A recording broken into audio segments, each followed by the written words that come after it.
Hello, my name is Louise Yaull and I'm the Centre Evangelist based here at the Wilson Carlisle Centre, which is the home of Church Army.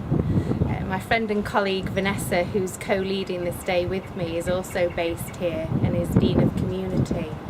Our hope is that we can bring the breadth of our ministry experience and life experience to enable this day to be informative, informal, and set you up with some resources at the end of the day. My working history has been as a general nurse for over 20 years, so I've been involved very much in physical healing in my working life.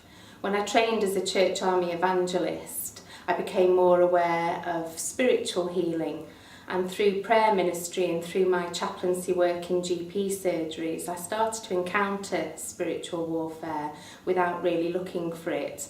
And that led me to examine the scriptures again, to look at what does the church say and has said over the centuries about spiritual warfare, about how to set people free from the very real darkness that many people experience.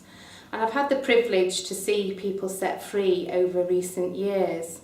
So part of the day is to share from my own perspective, and Vanessa comes from a different angle. She has different experience working in the city, mainly with vulnerable women, and she's talked about darkness she's seen in some of the areas she's worked in and how she's wanted to pray for some of that darkness to lift.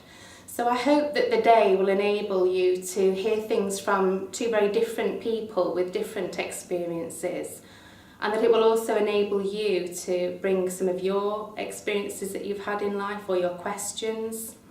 We will keep it informal and relaxed through discussion groups. We'll use some scenarios, some worship.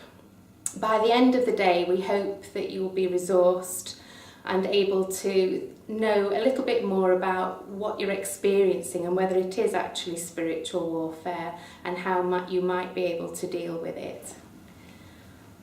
C.S. Lewis once said there are two equal and opposite errors which our race can fall into about the devils. One is to disbelieve in their existence, the other is to believe and to feel an excessive and unhealthy interest in them.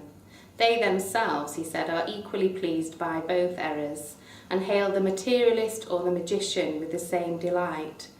So I think one of our hopes for today is to look at some of the polarisation where sometimes people are seemingly excessively interested in spiritual warfare, whereas there are others that seem to just dismiss it altogether. So we hope that this will be an arena for us to discuss calmly and using different people's perspectives theologically and outside of the church to explore that together.